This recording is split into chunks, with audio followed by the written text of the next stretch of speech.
Secretary General Antonio Guterres called for a better network and inclusive multilateral system, drawing on the expertise of all humanity. Your gathering illustrates best the true spirit of a network, inclusive and people-centered multilateral system, which indeed underpins the Africa-CARICOM Summit, for which the United Nations commends you. At this juncture, I wish to acknowledge the government of Benin for establishing a legal pathway for descendants of sub-Saharan Africans to formally reconnect with their ancestral homeland. This emblematic initiative illustrates the immense potential for deepening ties between African and Caribbean countries and people, including the African diaspora going forward. Excellencies, you are holding this important summit under the theme Transcontinental Partnership in Pursuit of Reparatory Justice for Africans and People of African Descent through Reparations. In this connection, I would like to recall the statement of the Secretary General Antonio Guterres at the 30th Ordinary Session of the Assembly of the African Union, held in February this year here in Addis Ababa, in which he said, and I quote him, "The world must never forget that Africa," and to this I would like to add the Caribbean, "is the victim of two colossal compounded injustices. Firstly, the slave trade. The roots stretch back centuries, and the bitter fruit continues to affect Africans and people of African descent to this day. Decolonization alone in itself was not a panacea. Political independence did not free countries from structures based on exploitation and decades of economic, social, and institutional underinvestment. It is high time for reparatory justice frameworks to be put in place. Secondly, Africa and the Caribbean were under colonial domination when today's multilateral system was created, and that injustice endures." End of quote. Through your collective advocacy, this historical injustice is now widely acknowledged. The United Nations welcomes the growing consensus towards reforming global institutions such as the United Nations Security Council and the Bretton Woods institutions. The Secretary General has been and continues to be particularly vocal in this regard. Excellencies, people everywhere are hoping for a future of peace, dignity, and prosperity, which serves as a basis of common cause between Africa and the Caribbean. As the Secretary General noted, correcting age-old injustices is essential to addressing here and now challenges. And the good news is that we have many of the solutions we need, many of which feature in the Pact for the Future, adopted in September last year by the General Assembly. It will be a future that prioritizes dialogue and negotiation, ending the wars that are tearing our world apart, including by leveraging for the whole of humanity the immense potential presented by modern technologies such as artificial intelligence. It should also be a future ushering in a new era of relations between nations based on sovereign, collective peace, in larger freedom. Excellencies, allow me on behalf of the Secretary General Antonio Guterres, to wish you productive deliberations. And I thank you for your kind attention.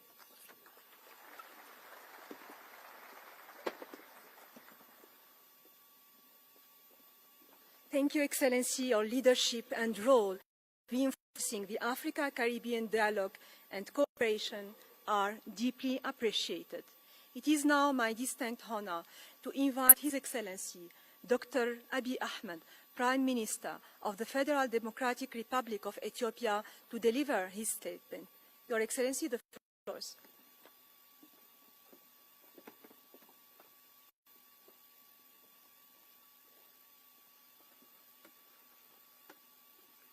Your Excellency, John Lorenzo, President of the Republic of Angola and the current Chairperson of African Union, Your Excellency, Terence Drew, Prime Minister of St. Kitts and Nevis, and incoming Chair of CARICOM, esteemed Heads of States and Government, Your Excellency, Mr. Mahmoud Ali Yusuf, Chairperson of the African Union Commission, Your Excellency, Dr. Carla, Secretary General of the Caribbean Community, my dear brothers and sisters from the Caribbean community, welcome home. It is with profound honor and deep pride that I welcome you to Ethiopia, a land where history lives and the future takes root. We gather in Addis Ababa, where the call for Adwa was answered and African unity found its first home. From here, the world is reminded of a truth too often forgotten. The spirit of our nations always rises. On this ground, where history was made, victory was won not by force, but by courage, not by empire, but by unity. That triumph did not belong to Ethiopia alone. It became a symbol of resistance, pride, and shared aspiration across continents and generations. Today, we're here to build upon that legacy. We often speak of reconnection, but what we are doing goes further. We are building a relationship deliberate, purposeful, and lasting. Excellencies, the world is changing. Voices once ignored are now demanding to be heard. In this new era, we cannot speak in fragments. We must speak as one. That's why the AU-CARICOM partnership matters. It is rooted in opportunity, guided by frameworks that reflect today's reality. In a world where global challenges demand regional unity, and where regions like ours cannot act alone, there is clear alignment between us. On climate justice, our voices carry weight. In global governance, our demands are just. For inclusive growth, powered by innovation and use, our ambition converge. Across these issues, each region brings strengths. Africa brings scale, natural wealth, and boundless potential. The Caribbean brings strategic diplomacy, strong institutions, and resilient communities. Together, those strengths are multiplied. Excellencies, ladies and gentlemen, Ethiopia's path shows what is possible when unity meets deliberate action. We call this Madamar, synergy, the strength that comes when heads, hands, and hearts work as one. It is more than cooperation. It is a shared effort, a unity of purpose that turns idea into action and action into lasting change. This energy drives national progress through connection, culture, innovation, knowledge, and unity. Connection links us. Ethiopian Airlines, Africa's largest carrier, links our continent to many corners of the world, bringing people, economies, and ideas together. Culture defines us. Our UNESCO-recognized festivals celebrate heritage, pride, identity, and creativity. Innovation drives us. Through the Green Legacy Initiative, we planted over 48 billion seedlings in 7 years, restoring ecosystems and creating jobs. Our climate resilient wheat initiative transformed imports into exports. Digital Ethiopia is opening new pathways for trade and finance. The local solutions grow our economy and strengthen self-reliance. Knowledge equips us. Ethiopian universities and leadership academies welcome students from across Africa, shaping skills, research, and capacity for the future. Unity empowers us. When Ethiopia speaks with one voice on climate, on debt, or trade, we deliver. The Grand Ethiopian Renaissance Dam is proof of our strengths when we unite. Born in the heart of millions, funded by our own people, built through their labor and sacrifice, it is a testament to shared vision, bold determination, and collective effort, a historic achievement for Ethiopia and for Africa. Excellencies, these forces, guided by Madamer, are the foundation for what we can build with the Caribbean. Geography may have placed us apart, but history has bound us together. Let us free ourselves from the language of charity, of recovery, of being called developing. Let us instead rise into something new and ours, where the waters that once divide us now unite us in dignity and prosperity. My dear brothers and sisters, our experience, guided by the spirit of Madamer, together with our collective innovations in energy, agriculture, digital technology, and knowledge, can be a bridge linking Africa and the Caribbean in shared prosperity. To turn vision into action and building on the commitments of the first Africa Union CARICOM Summit, I propose bricks of unity built on 4 pillars of impact. First, agriculture and digital innovation. Advancing climate-smart farming, tropical crop research, and resilient food systems, paired with digital platforms, AI, and e-learning to amplify impact.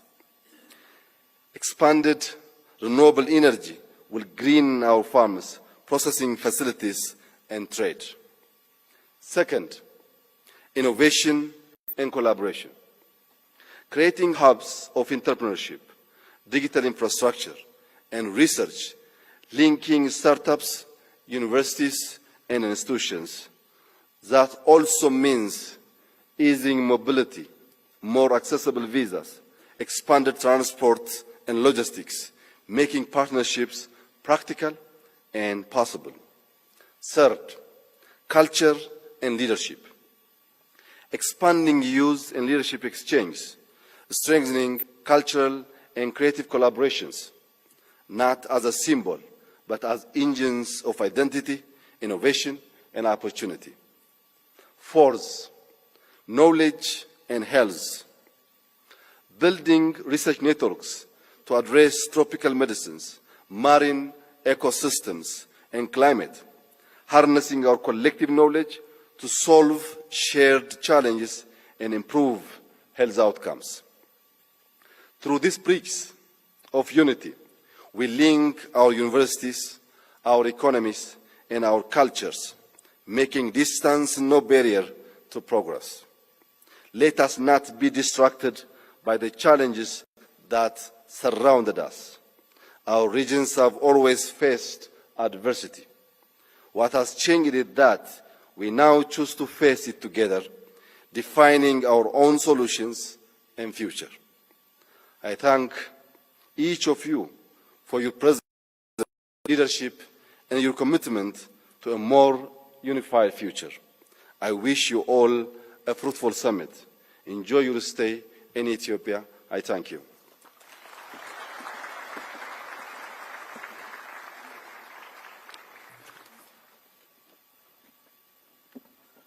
Thank you, Your Excellency, for the generous hospitality extended to our Excellencies, heads of states and distinguished delegates.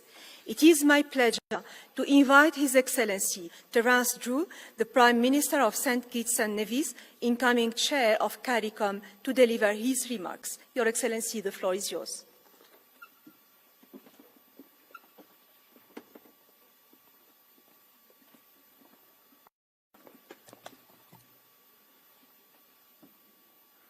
Good morning to all.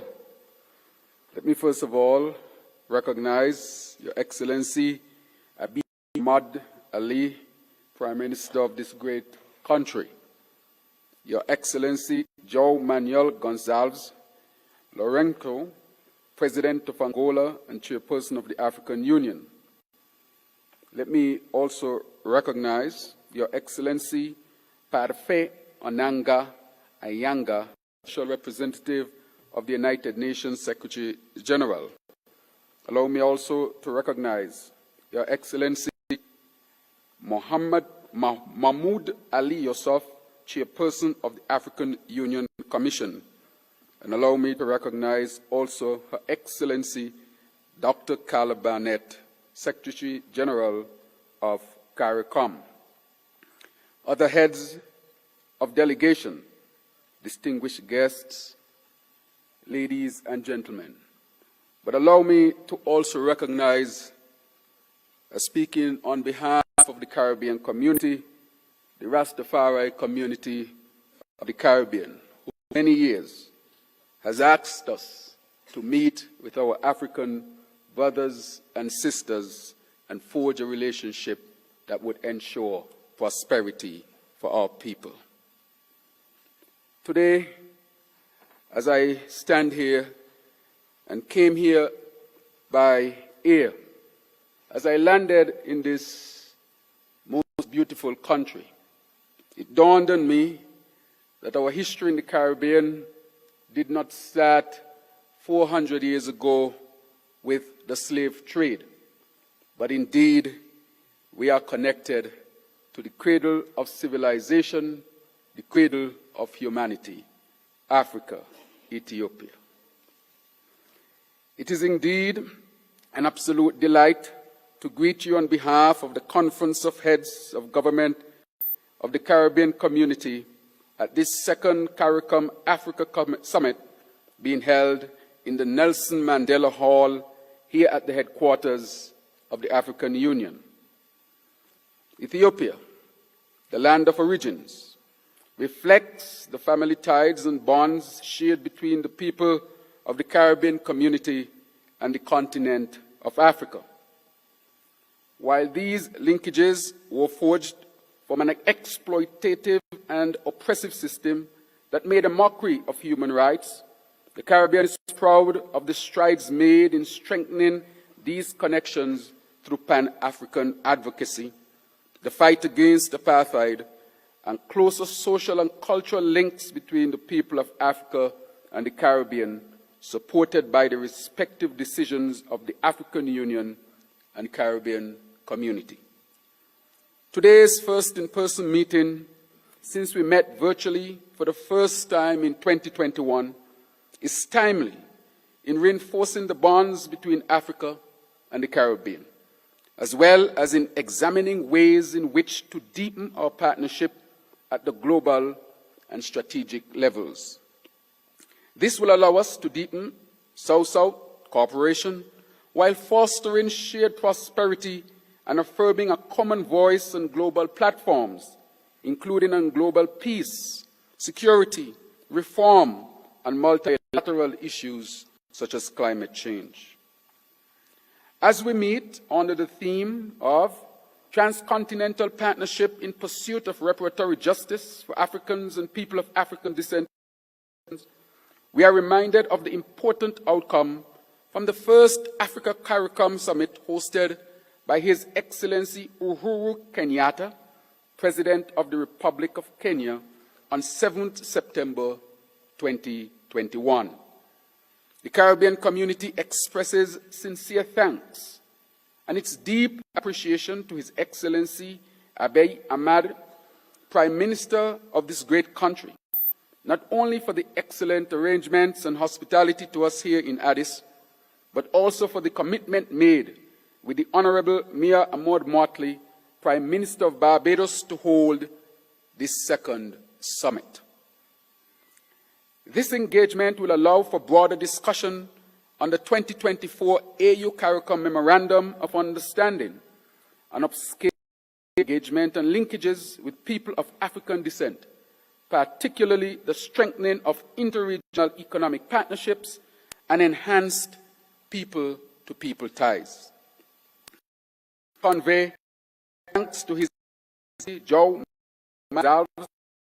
Lourenço, President of Angola, person of the African Union, for the support given to this engagement. Excellencies, our discussions today should allow us to come to a common understanding and collaboration on a wide range of issues pertinent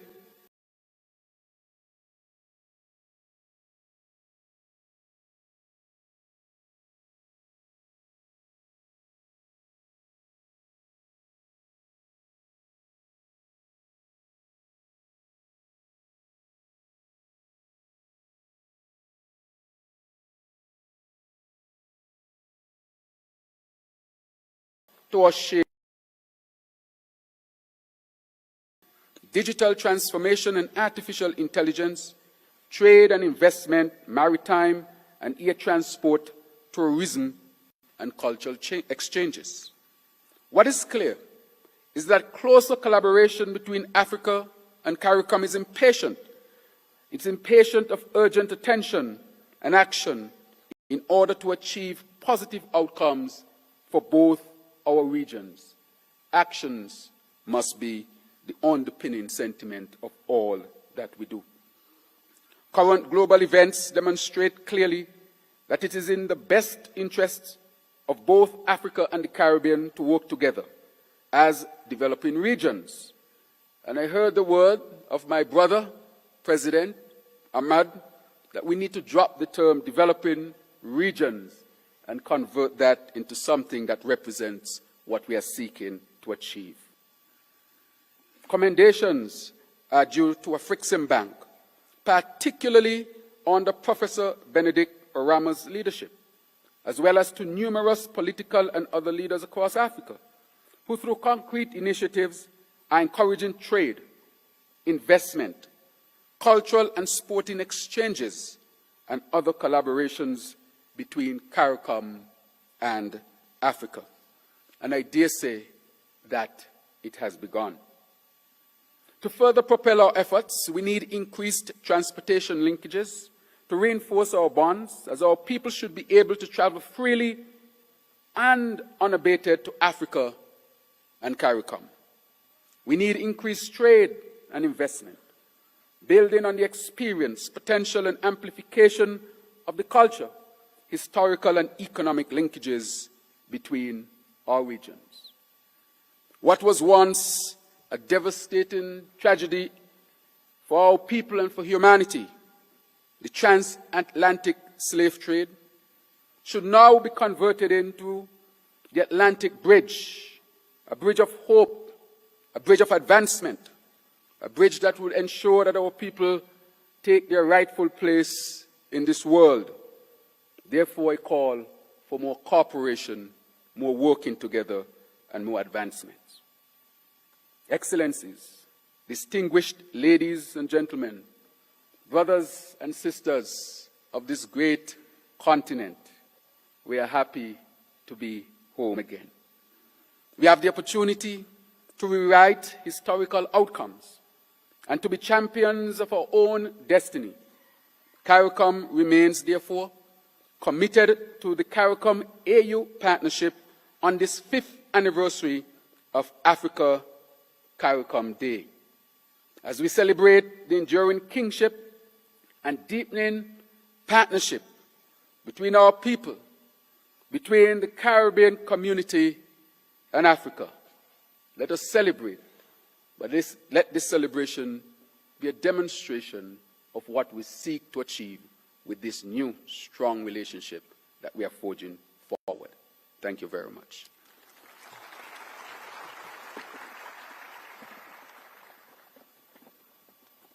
Thank you, Your Excellency. I now have the honor to invite His Excellency João Lourenço, President of the Republic of Angola and Chairperson of the African Union, to deliver his statement. Your Excellency, the floor is yours.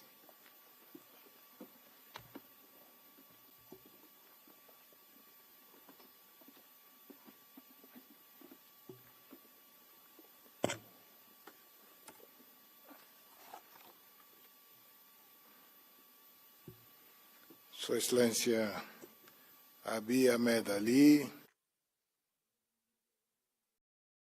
Federal da Etiópia e anfitrião desta conferência. And the host of this meeting, Excellencies, heads of governments and states of African countries, as well as CARICOM countries, Your Excellency and the holders, Prime Minister of Jamaica, and Chairman of the Caribbean Community, representatives of our heads of states and governments, Your Excellencies, Antonio Guterres. We're here represented by Mr. Parfait Onyanga, Your Excellency Mahmoud Ali Yusuf, Chairperson of the African Union Commission, Your Excellency Carla Barnett, Secretary General of CARICOM, the Caribbean Community, members of the diplomatic corps accredited in Addis Ababa, Excellencies, ladies and gentlemen.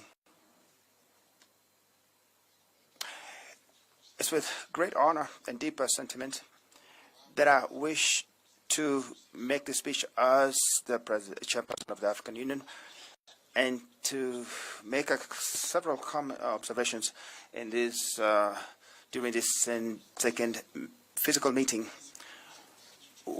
of representatives of members of our African Union and the members from our Caribbean community. Allow me to greet you warmly on behalf of the Federal Republic of to recognize the Federal Republic of Ethiopia, to thank them for this warm welcome and allowing us to carry out this work at the headquarters in this wonderful city of Addis Ababa. We're meeting today not just because of historical reasons, but basically because of the common determination that we do have to transform and to work on the wounds of the past and to build bridges of cooperation and to also seek justice. On the 7th of September of 2021, because of COVID-19, we held our first meeting virtually between Africa and during which our discussions, based on our discussions, we talked about the importance of the relations. And 4 years later, we are once again together. We are going to seek to make this meeting an important moment for us to be able to deal with global issues and to deal with global issues that affect people of Africa and African descent, so that we can be able to affirm our dignity as we work together to make efforts in order for us to have political cooperation, economic cooperation, social and cultural cooperation. because of our common history and the blood connection that we do have that unite us during the second meeting, which has the theme, Transcontinental Partnership in Pursuit of Reparatory Justice for Africans and People of African Descent through Reparations. We acknowledge the fact that based on the theme of this summit, it has a very strong symbolism because of the African Union itself has consecrated 2025 as the year of justice for our people of Africa and African descent, the year of justice through reparations. And so we do have a common front in the transcontinental partnership that we do have between the African Union and CARICOM, because as we fight together for reparative justice on a global level, we need to find a way to evolve in the decisions that we to achieve our objectives. And with this goal, we consider it to be fundamental for us to be able to think about ways in which we can create common grounds in the use of available tools so that we can be able to achieve reparations and use Afro-Caribbean mechanisms so that we can be able to get reparative justice on a global level. These tools will become facilitating instruments so that we'll be able to have collaboration between African Union and CARICOM organs so that we can be able to define strategies, aligning policies, and carry out effective actions collectively so that we can be able to achieve reparations on a political as well as a legal level. Excellencies, this summit truly is an opportunity for us to be able to reflect on the facts, historical facts that unite us, and the need for us to think about our common action so that we can be able to have action that will reinvigorate our efforts, and so that we can be able to deal with the suffering of the past caused by colonialism. For that reason, we will have to look for a common path which will lead us to progress and development, and for the well-being of the current and the future populations of African or African descent, so that we can be able to break the cycle of poverty, which unfortunately still affects our countries and our regions. We note with a lot of satisfaction that there is a dynamism that we need to, that will lead us to be able to believe in our common objectives, and in this aspect in particular, I'd like to talk about the important progress that we've had through our cooperation, which for that reason we do have the Afro-Exim Bank also operating in the Caribbean region. This is an important step that brings us together, which opens new opportunities for us to be able to have commerce and investment, so that we can be able to carry out Afro-Caribbean forums for investment and trade. And we are working on this, and so which will bring together businessmen and government leaders from different regions, and also which follows signing in September 2024 of a memorandum of understanding between the African Union and the CARICOM. That is going to strengthen the cooperation in strategic areas such as trade, transport, education, science and culture, and mutual support as we deal with global challenges.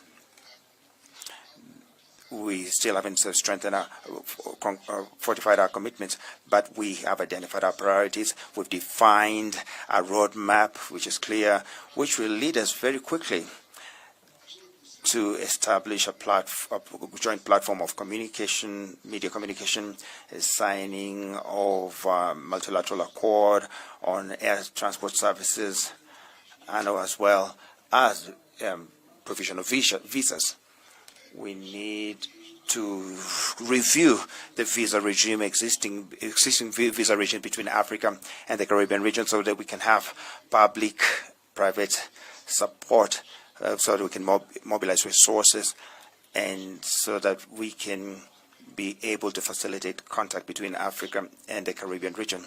We need to put a lot of effort so that we can be able to implement our decisions and transform our decisions into actions, concrete actions on behalf of our people.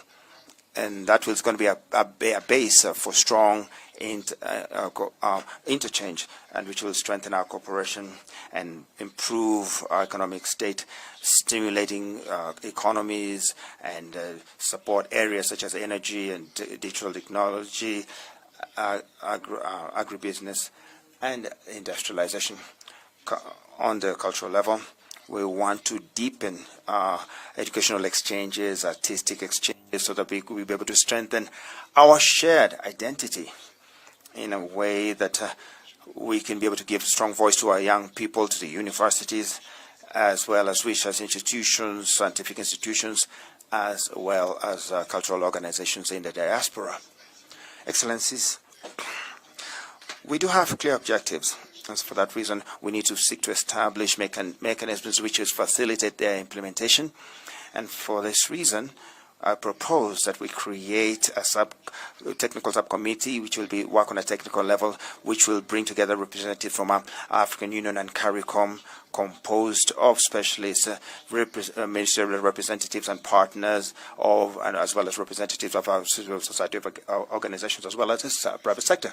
They need to base their work in areas of common strategic interest, and make a concrete proposal so that we can be able to stimulate investment in the production of vaccines, in agricultural innovation and other sectors, so that we can be able to support our common development. It is important that we work in a coordinated manner so that we can be able to carry out reforms that will help us to change the global economic architecture, so that we can be able to have more justice when it comes to debt and in the use of financial resources, so that we can be able to carry out structural projects which will bring progress in Africa as well as the CARICOM region. In all the strategies that we're going to have, the youth should have a central part, and for that reason, I consider it to be pertinent that we find a way to institutionalize a youth council for African Union and CARICOM as a permanent consultative organ, so that we can be able to make sure that the future generations participate in the construction of our common future. Excellencies, we're living at a time which is marked by a lot of changes on a global level. We do have a climate crisis, food insecurity, energy insecurity, and also geopolitical instability, forced migrations, as well as external economic pressures. These are challenges which are really affecting in an intensive manner countries of the global south, particularly countries in Africa and the Caribbean. And so for that reason, we need means and resources for us to be able to deal with these phenomena. The fact that for that reason, we have to think about the current fragilization of multilateral institutions, which is quite worrying when it comes to the way Africa and the Caribbean treated. And so for that reason, we need to be able to have stronger cooperation, so that we can be able to defend ourselves, and also have comprehensive multilateralism, so that we can be able to raise our people and our nations, and to avoid, so can we deal with the marginalization that Africa and the Caribbean regions have always been exposed to. For that reason, we need to work in a very coordinated manner. We have to converge our efforts, and we will definitely need to have a reform of the United Nations, particularly the Security Council, and it needs to reflect the reality of today's world.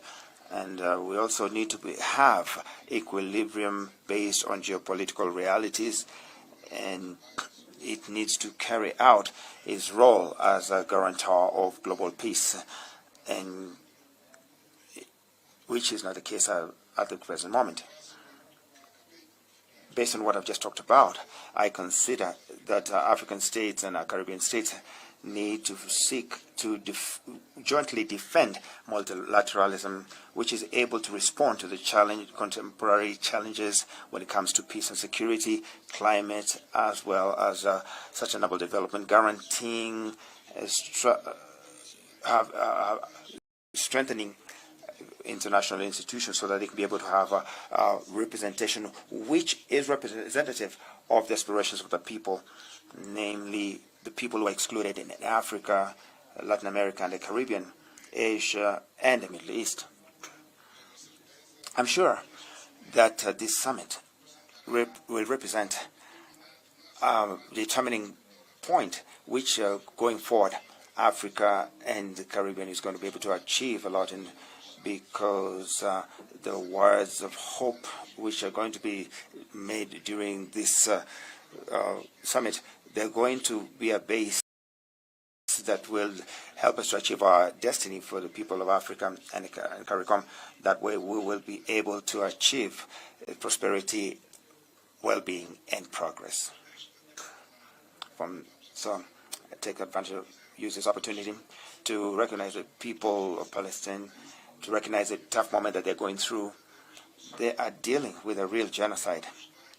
The world is not indifferent to your suffering. We are in solidarity with your cause, the cause for the fight for the creation of the state of Palestine, so that the two people of Israel and Palestine need to live in peace and harmony, developing friendly and ties and having economic cooperation. With these words, I declare open the second summit of the African and CARICOM region. Thank you very much for your attention.